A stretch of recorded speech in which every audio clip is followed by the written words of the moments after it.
everyone, and welcome back to Farmer Joe Homesteading. It is bright and early and time for another fun-filled farm update. If you haven't already, make sure you hit that subscribe button and support our family's farm. We love to share fun family content on chickens, turkeys, raising geese on the homestead, dairy goats, meat rabbits, and all of that family fun entertainment you guys love.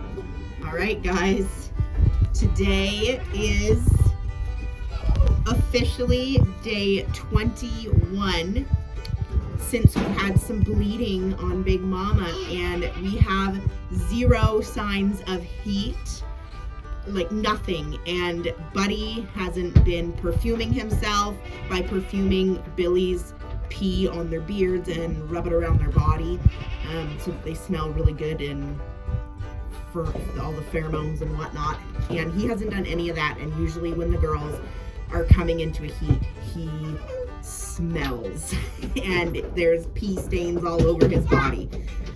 So we're really hopeful that she is in fact still pregnant. What do you think, pretty girl? Got a nice treat?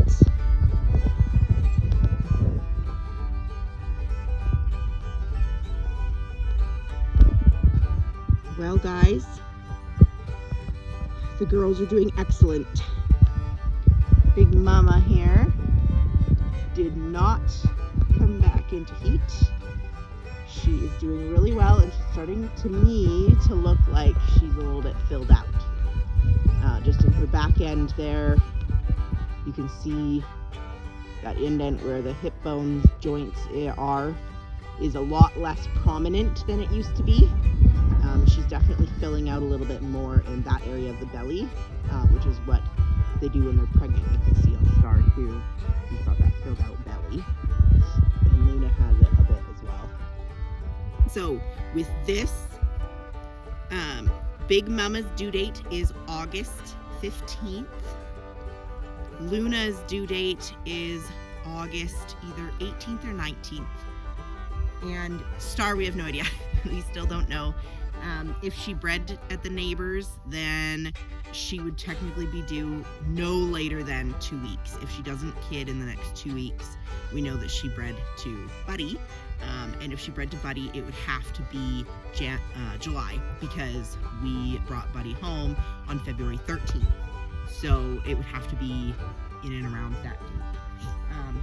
So I'm hoping that we have a baby in May, but it doesn't look like that's going to happen whatsoever. But speaking of baby news, we had the opportunity to go and help out our neighbors, and I did take a little bit of footage of that, and that was super fun. So our neighbors had asked us to help out a bit. She happened to be out of town and wanted us to go over because she had some goats kidding, and her human kids needed some help. So Farmer Joe and I got to go, and when we got there, there was this adorable little buckling on the ground, still soaking wet, and Farmer Joe just scooped him up in her arms and packed him to the barn while I led Mama in, and Joe was so helpful. She was helping him, showing him where the teats are to get their first milk, and it was just a lot of fun. She's definitely really excited for our goats to kid. And the little buckling just never really did very well, and so we ended up making the decision to pull him and dry him off because his mom wasn't really licking him anymore, and got him all dried off and going and heated up so that he could have his first drink of colostrum, and we went home. And then 2 days later, they they needed a bottle babysitter for this little guy. So we got to hang out with Nugget, and obviously Farmer Joe was just absolutely thrilled because she got to bottle feed this baby that she was there when it was just fresh born. So that was really fun, and it definitely helped calm a little bit of the goat baby fever that we're feeling, and we're still just so excited for our own babies. So it was nice to get to cuddle the neighbors' baby goats and be active and involved in that. The new pen is almost ready, and I'm late getting this video done because I was really hoping to have the girls home and have them in this video, and we just didn't get it done this week. And so I'm hoping this weekend we will finally get the gate up and bring our girls home, because I really want to have my little girls home. They are all doing really well at the neighbor's house, but I just like having all of them home, and there's all this green grass, so I want them home and on pasture with the other girls.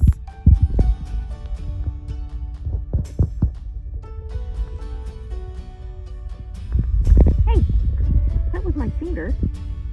That was my finger, you little goober. Why are you biting my finger? Why are you biting my finger? You're so silly. You're so silly. Well, guys, there's only a couple weeks left till we rearrange all of our flocks again. So we're sticking out doing the purebreds until June. And then after June 1st, we're going to rearrange and do some experiment olive agger pens, which I'm super excited for. So we have the cuckoos running around out here. I'm going to be swapping the cuckoo roosters with the leg bar roosters and see if I can get the goal is to attempt auto sex with them, or sex link. So we'll see if we can get some sex linked out of them, and they should have like softer green, like a minty green with heavy speckling. So that's kind of the plan with them, is to try and get some of that. So we're gonna be doing like a moss agger pen, and then yeah, some of the birds will be kind of switched around. I'm gonna put my leg bar roosters with these hens, and then the leg bar hens with the cuckoo roosters.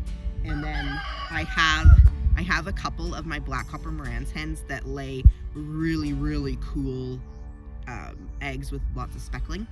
So I'm hoping to put them on as well, and get them crossed with the leg bar roosters to get some really heavy speckle green eggs. So we're gonna be experimenting for the summer, and then probably into the fall a bit. But some of our pens will probably stay, like black copper Moran's will probably stay the same, and I'll still have my sex link olive agger pen. So there'll be some things that stay, but for the most part, chickens will all be switching and rearranging in a couple weeks. These girls are still just as beautiful as always.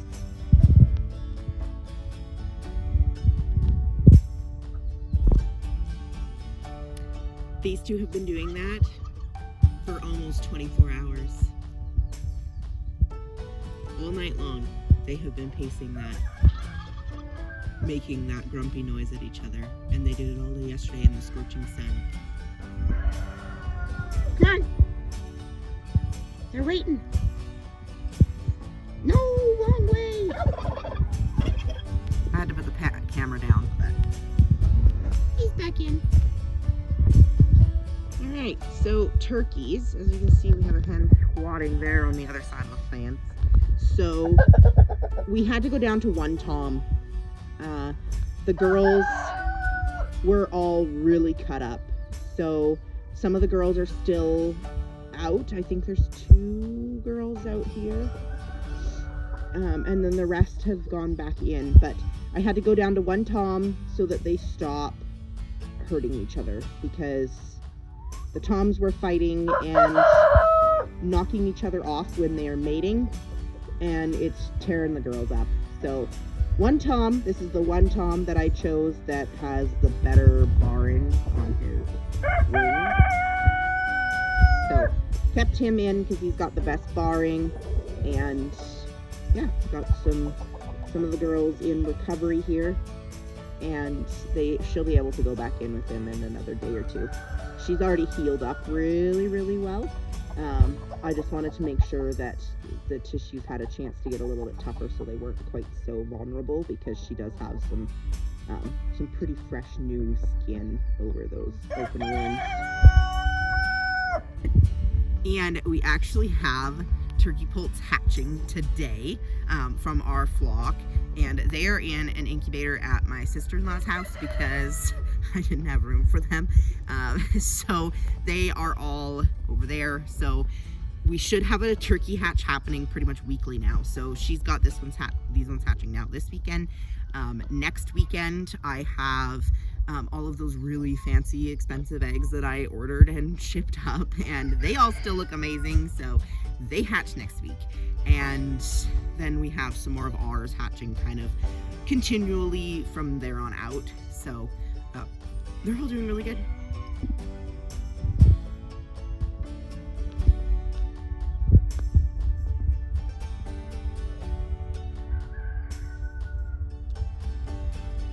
Mama Turkey still has 6 babies, so she's doing just fine, and the babies are all doing really well. She has been being funny though, and really insistent on having the toms mate her. So yesterday the toms got to be out free ranging.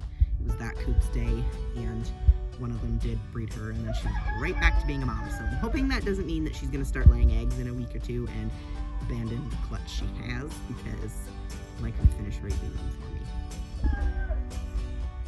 for me. Bunny, bunnies. So Livy's bunch is doing really, really well.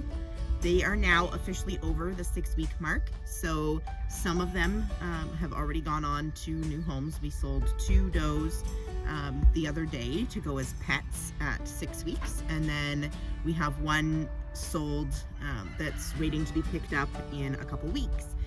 And I haven't got around to posting the rest of them, so I'm assuming most of them will be sold, but we are going to keep 3. I did have a chance finally to go through, sex everything, and then kind of make some decisions. So I was kind of comparing them conformation wise, temperament wise, and body size, all that kind of thing. And so we did pick our 3. So this little doe here is an opal, and she will be staying. We kept a chestnut, so there's our little chestnut. And then we did keep the ermine, which is the white one. So pretty neat colors with the opal, the chestnut, and the ermine. So they will produce some really cool babies. And so we needed a new buck to be able to breed with these does, because we only have Peter. And I want to keep these doelings for our farm, to produce for our farm, because I know their parents and I prefer that. So I needed a new buck. And so I found one. And here's Houdini. Good morning, bud. You've already made a mess in here. So we went and picked up Houdini, and he is an absolute tank. He is a 3-year-old purebred registered New Zealand buck, so he's pretty fancy.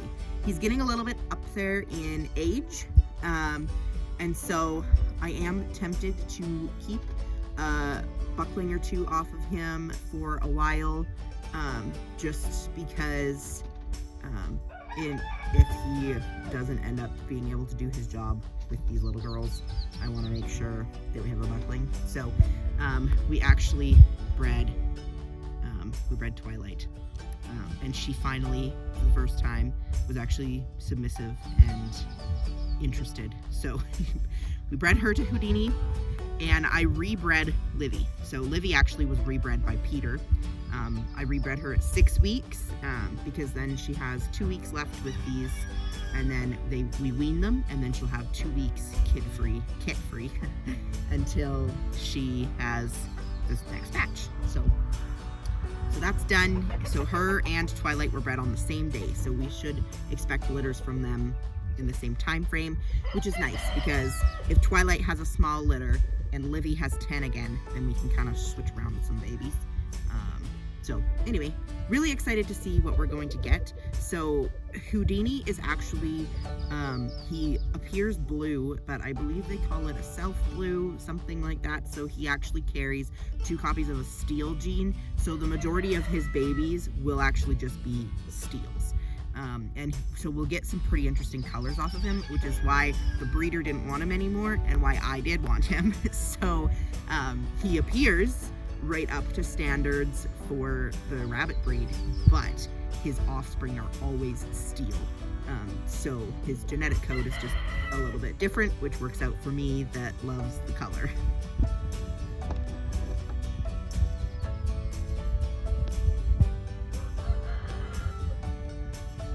And of course, Amber's kits are doing really, really well. So she actually has 3 ermines. Crazy, I can't believe it. So all of the little white ones have blue eyes. And then we have 1 red, a black, and I have a feeling the black is probably actually a steel, and then a blue. So they are super sweet. They are like just over 2 weeks old, and they're growing pretty well. Amber's not nearly as attentive as Livy, so her babies kind of scatter and they fall down the ramp and they get stuck down there, and she just doesn't take care of them quite as good as Livy. She's definitely feeding them and everything, but she's just not as motherly, I guess. And Kata is doing well. She's been settling in. She's still a bit nervous, but we are working with her as much as possible to make sure that she is nice and friendly, and I can't wait. September can't come fast enough. Other than that, the geese fertility has still been kind of all over the place. We're still just hatching our own eggs. I just haven't been selling goose eggs. I just hatch them myself, just because the fertility isn't great, and I don't love selling eggs to people that aren't fertile, obviously. So I am keeping all of the goose eggs and hatching them, and then just selling goslings and doing wait lists on goslings. So that's still been going well. Yeah, turkeys are going really well. The opals are still in my greenhouse, so that's gonna have to change because I'm gonna need my greenhouse in the next week or 2. So I'm only gonna do 2 weeks left of opals, then I'm gonna pull them, and they're gonna have to be just mixed with the other light bars for now until June. All right, guys, I think that covers everything for this week. We have some really big things coming up, so you're gonna wanna make sure you don't miss another update or our next video, because there's just so many things changing and moving forward on the homestead, and I can't wait to share it all with you guys. So make sure you hit the subscribe button, and we will see you guys next time.